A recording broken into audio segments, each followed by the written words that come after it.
사람의 진술만에 의존하는 수사를 계속하고 있다라는 부분. 그러니까 민주당으로서는 이런 건 검찰이 좀 정치적 수사 아니냐, 정치적 영장 청구 아니냐라는 부분들이 있었기 때문에 좀 그런 부분에 대한 아직도 믿업지 못한 부분이 있기 때문에 저는 정당한 영장 청구라는 것을 좀 붙였습니다만은 저는 정당한 영장 청구에 방점을 둘 게 아니라 오히려 뒤에 우리가 하겠다라는 거예요. 불체포 특권을 포기하겠다라는 부분에 오히려 방점을 더 두고 시기도 많이 늦어졌지만 정당한이라는 단서를 붙임으로써 이 결의의 의미가 완전히 퇴색되어 버렸습니다. 오늘 한동훈 장관이 기자들의 질문에 답한 것처럼 범죄 혐의자를 다수 보유하고 있는 정당에서 이 영장의 정당성을 법원이 아닌 자신들 스스로 판단하겠다는 발상 자체가 얼마나 구차한지 모르겠습니다. 그럼 앞서 부결시켰던 노웅래 의원 영장이나 이재명 대표 영장, 또 이성만 윤관석 의원 영장은 정당하지 않아서 부결을 시킨 건가요? 그 영장 청구들은 정당했나요? 국회의원 노웅래, 국회의원 이재명, 국회의원 윤관석, 국회의원 이성만 체포 동의안은 부결되었음을 선포합니다. 거듭 요청드립니다. 국민이 기득권이라고 하면 우리는 수용하는 것이 옳다고 봅니다. 민주당이 유능한 정책 정당으로 인식되지 못하는 것 또한 현실입니다. 이유는 국민이 우리를 신뢰하지 않고 있는 데서 비롯되는 것이 가장 큰 이유라고 저는 봅니다. 그래서 정당한 영장 청구에 대해서는 불체포 권리를 내려놓겠다는 선언을 모두가 추진해 주셨으면 합니다.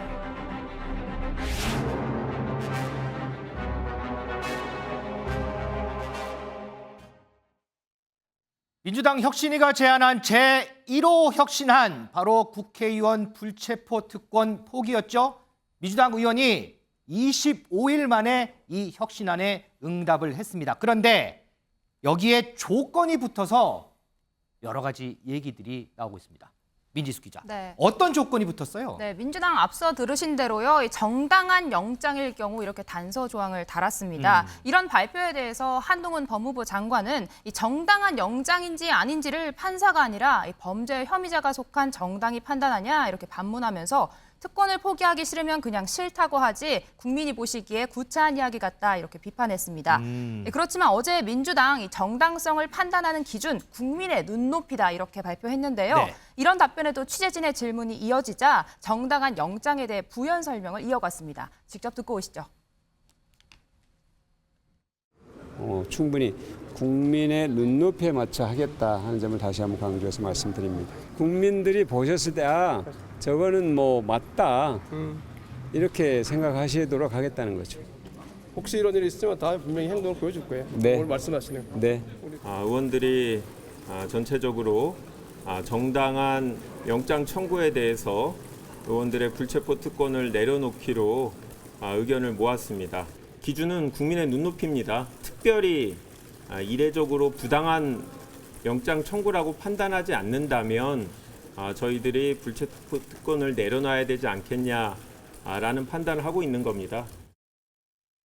설주환 부위원장, 깔끔하게 그냥 불체포 특권 포기하겠습니다 이렇게 하면 되는데 왜 조건을 달았을까요, 여기다가? 지금 민주당에서 봤을 때는 어떤 검찰 독재 정권이라고 하지 않겠습니까? 현 정부가 그만큼 어떤 윤석열 대통령이 검찰총장 출신으로서 지금의 검찰이 보여주고 있는 어떤 이러한 수사라든지 이런 것들이 굉장히 단순히 법리만을 다투는 사법적 수사인가? 뭐 그렇지 않은 것들도 굉장히 많다. 물론 저는 뭐 이성만 의원이라든지 윤관석 의원 돈봉투 사건에 대해서는 그런 사건도 마찬가지로 좀 검찰이 또 명확한 물증이라든지 녹취록 외에 어떠한 명확한 증거라든지 이런 것들을 제시하면서 했다면 저는 충분히 지난번에도 가결이 될 수 있을 거라 생각했습니다만은 어찌 보면 녹취록이라든지 그러니까 사람의 진술만에 의존하는 수사를 계속하고 있다라는 부분. 그러니까 민주당으로서는 이런 건 검찰이 좀 정치적 수사 아니냐, 정치적 영장 청구 아니냐라는 부분들이 있었기 때문에 좀 그런 부분에 대한 아직도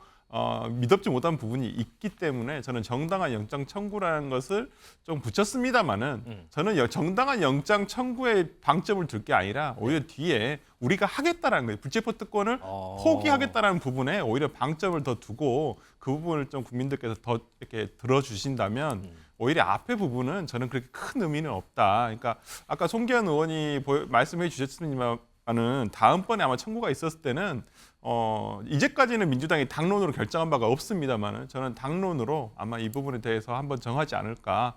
불체포 특권을 포기하는 걸, 가결하는 걸 가결 당론으로 아마 하지 않을까라는 생각도 한번 해봅니다. 김진일 변호사, 지금 이제 설주한 부위원장은 방점을 앞에 말고 뒤에다 둬야 한다라고 했는데 제가 여러 이제 댓글들을 봤더니 대부분 다 방점은 앞에 붙더라고요. 그래서 자꾸 국민 눈높이라고 하는데 국민 눈높이가 정당하냐 아니냐 이걸 판단하는 게 아니라 국회의원들 그냥 특권 내려놔라 이게 국민 눈높이 아니냐 이런 댓글들도 있더라고요. 어떻게 그렇죠. 보세요? 충분히 이제 그렇게 해석될 수 있는 부분입니다. 이게 정당한이라는 부분이 어떻게 보면 굉장히 해석의 여지가 많은 부분이잖아요. 그렇기 때문에 이게 때로는 어떻게 보면 정말 또 정당한 이유가 아니라 어떤 본인의 어떤 개인적인 이득이나 아니면 뭐 당의 이익을 위해서 충분히 악용될 수 있는 소지가 있다는 거예요.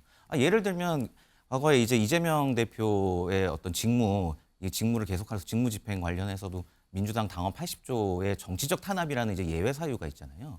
이런 사유를 적용해서 이제 이재명 대표가 자기 당직을 계속 지키지 않았습니까? 그럼 정치 탄압이 뭐냐? 어떻게 보면 이 정당한 사유나 민주당의 당원 80조에 있는 정치 탄압이라는 거나 어떻게 보면 굉장히 해석의 여지가 많은 좀 주관적으로 해석될 수 있는 그런 단어라고 볼 수 있어요. 그렇기 때문에 충분히 국민 입장에서 이거 굉장히 개인적이나 어떤 당의 이익을 위해서 활용할 수 있는 거 아니냐. 그러니까 이런 의혹이 나올 수밖에 없는 거고 결국에는 이 불체포 특권 포기에 있어서 이 정당한이다. 정당한 영장이라고 하면 오직 하나입니다. 그냥 우리 법에 나와 있듯이 검사가 청구하고 네. 법원이 발부한 영장.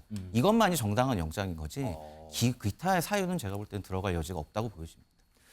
장희철 최고위원. 어쨌든 뭐 앞에 조건이 붙긴 했지만 불체포 특권을 포기했다고 얘기는 했어요. 그런데 전에 이제 국민의힘 보면 의원들 의원총회 해가지고 불체포 특권 포기하겠다 서약하고 하면서 서약서 이제 서명도 하고 했잖아요. 그런데 이번에 보니까 혁신위가 서약서 제안했는데 이거 제출도 안 했고 그리고 결의문 채택 이런 것도 없었거든요. 그 이유는 뭘까요? 그러니까? 딱 보면 아시는 것처럼 하기 싫어 죽겠는데 아, 안 하자니 욕먹고 마지못해 억지로 한 거죠. 마지못해 억지로. 그냥 쿨하게 당론으로 그 서약서 서명하고 조건 같은 거 안 붙이면 얼마나 좋습니까?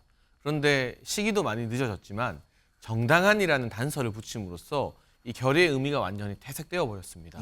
오늘 한동훈 장관이 기자들의 질문에 답한 것처럼 범죄 혐의자를 다수 보유하고 있는 정당에서 이 영장의 정당성을 법원이 아닌 자신들 스스로 판단하겠다는 발상 자체가 얼마나 구차한지 모르겠습니다. 그럼 앞서 부결시켰던 노웅래 의원 영장이나 이재명 대표 영장, 또 이성만 윤관석 의원 영장은 정당하지 않아서 부결을 시킨 건가요?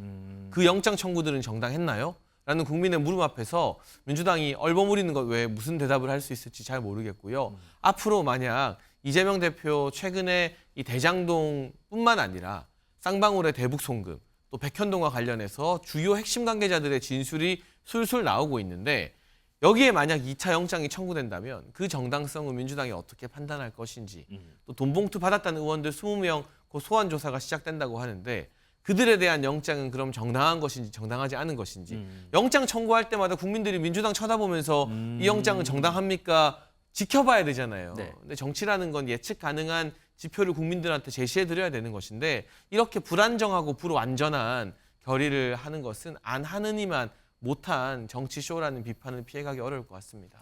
자, 지금 장해찬 최고위원 논평처럼요. 민주당의 이번 결의에 대해서 비판하는 목소리가 상당히 좀 많습니다. 그 얘기 좀 듣고 오겠습니다. 그렇게 시간을 질질 끌고서는 돌고 돌아 추인한 안이 고작 정당한 영장 청구라는 단서를 붙인 하나만한 껍데기 혁신안이라니 차라리 특권을 포기하기 싫다고 고백하는 편이 낫습니다. 더 이상 의석수로 국민들의 눈높이에 맞지 않는 이런 꼼수 행태를 계속할 게 아니라 이 방탄복을 벗어버리고 사법제도에 모든 것을 맡기고 이 국민들의 준엄한 명령에 따라줄 것을 다시 한번 촉구합니다. 정당한 영장 청구라는 단서는 그 프레임 안에 숨는 짓을 앞으로도 계속하겠다는 선언에 다름없습니다. 이는 혁신위의 정신을 정면으로 배반한 것에 가깝습니다. 지금까지 4번 연속 체포동의안을 부결시킨 거에 대해서 이게 국민 눈높이에 맞지 않았다라고 하는 반성에서 기인한 것이기 때문에 그 정당한 영장 청구라고 하는 표현을 우리가 이해할 때 그 정당한지 여부를 대상 의원이 판단한다? 당연히 안 되는 것이고 예. 민주당의 입장에서 판단한다? 그것도 그렇게 하면 안 되는 것이라고 총의가 모아졌다고 이해하고요. 예. 그런 아주 예외적인 상황이 아니면 이제 더 이상은 체포동의안을 부결시키기가 어렵게 됐다. 뭐 이소영 의원은 뭐 이렇게 뭐 해명하는 과정이고 앞서 보면 이제 이렇게 비판들이 많아요. 그런데 정작 김은경 혁신위원장은 혁신을 위한 내려놓기의 시작이다 이렇게 얘기를 했거든요. 이 부분이 어쨌든 야심차게 내놓은 1호 혁신안이잖아요. 그런데 네. 김은경 위원장이 내려놓기 시작이다라고 얘기했다는 거. 그냥 이 정도면 됐다. 뭐 이런 뜻인가요? 저는 뭐 김은경 혁신위가 앞으로 할 것은 정말 많을 것이라고 봅니다. 특히나 올 연말까지 아니면 내년 초까지 해서 뭐 지금 여러 가지 이것 말고도 굉장히 혁신안에 대해서 굉장히 회의도 많이 하신다고 하고 네. 지금 뭐 당에서도 기대하는 바도 굉장히 큽니다. 어찌되었든 간에 혁신위가 출범을 했는데 민주당이 변화하는 모습을 국민들이 충분히 이해하시고 그 부분에서 응원을 보내주실 만큼은 돼야 된다고 지금 당 내에서도 뭐 여러 목소리는 있습니다만 그래도 주된 목소리들은 좀 지켜보고 더 응원을 하자라는 주의거든요. 생각을 가지고 있기 때문에 저는 이 불체포 특권 포기가 조금 더 일찍 또 뭐 아까 말씀해 주신 대로 앵커가 얘기해 주신 대로 좀 더 깔끔하게 오히려 됐으면 더 스타트가 순조롭지 않았을까라는 생각도 해봅니다만은 네. 지금에서라도 어떤 당내 170명에 가까운 의원들을 설득을 해서 일단은 총의를 모았다는 부분, 좀 그런 부분에 대해서 조금 뭐 미흡하게 보실 수도 있습니다만은 저는 그래도 이제 혁신위가 이게 좌초되지 않고 앞으로 나갈 수 있는 어떤 동력을 얻었다라는 저는 평가를 하고 싶습니다. 그러면은 김은경 위원장의 그런 발언의 속뜻은 그래도 이렇게 총의를 모아준 것만 해도 그래도 한 발짝 뛴 것 같습니다. 그나마 다행입니다. 이런 뜻인가요? 그럼? 네, 저도 그렇게 생각을 하고요. 아마 김은경 혁신위원장이 아마 이걸 문서화를 했다든지 아니면 뭐 선언문 형식으로 했다고 한다면 오히려 더 좋았겠지만은 그렇더라도 어떤 당 내에서도 이 부분과 관련해 가지고 어찌 보면 이게 헌법상 권리라서 헌법 네. 개정을 하지 않는 이상은 뭐 포기를 한다는 게 어찌 보면 선언적일 수도 있습니다. 그럴 수 뭐 어떤 의원 개개인이 예를 들어서 무기명 투표이기 때문에 들어가서 이걸 가부를 할 때 어떻게 확인하겠습니까? 누가 부를 했는지 누가 가를 했는지. 그렇지만은 그렇더라도 지금 이렇게 당 전체 의총에서 당 의원 전체가 어떤 총의를 모아줬다는 부분에 대해서 저는 김은경 혁신위가 그래도 여기가 자초됐으면 정말 당내 분란이 더 커졌을 거라고 생각하기 때문에 어느 정도 저는 잘된 결정이라고 생각합니다. 자, 어쨌든 뭐 불체포 특권 포기에 대해서 총의를 모았는데 뒷맛은 좀 개운하지 않네. 뭐 이런 비판들도 좀 많이 나오는 것 같습니다.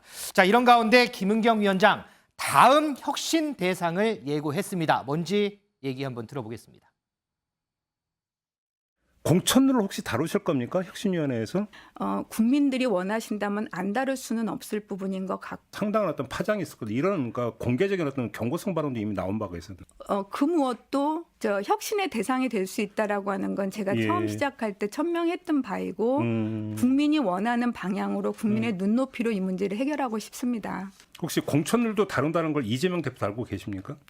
저는 그분하고 개인적으로 일절 안 합니다. 네. 그래요?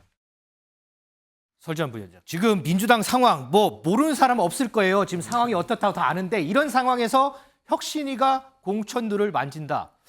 야, 이거 어떻게 될까 예상이 좀 뻔히 나오지 않을까? 쉽지 않은 내용입니다. 정말 여기 공천 룰은 지난 5월달 정도에 공천 특위가 있었어요. 공천개혁 TF가 있어가지고 이계호 의원이 위원장을 통해서 특별 당규 형식으로 전당원 투표를 통해서 통과가 됐습니다. 네. 이미 그 공천 룰이. 그래서 민주당은 보통 선거 1년 전에 룰을 다 확인을 하거든요. 네. 그래서 1년 동안 그걸 지켜보면서 거기에 따라서 이렇게 하는 것인데 만약에 혁신위가 지금 공천 룰을 손보게 된다? 근데 이게 어느 쪽인가는 유불리가 분명히 나눠질 것이란 말이죠. 그것이 뭐 친명, 비명이 될 수도 있고요. 아니면 중진과 신진의 문제가 될 수도 있습니다. 근데 저는 어떠한 기준을 했는데 그 기준도 물론 공천 룰이 바뀐다면 당원의 지지가 없으면 안 되는데 그 룰이라는 것은 당원들도 이해가 되고 그다음에 기존의 어떠한 세력을 쳐내겠다.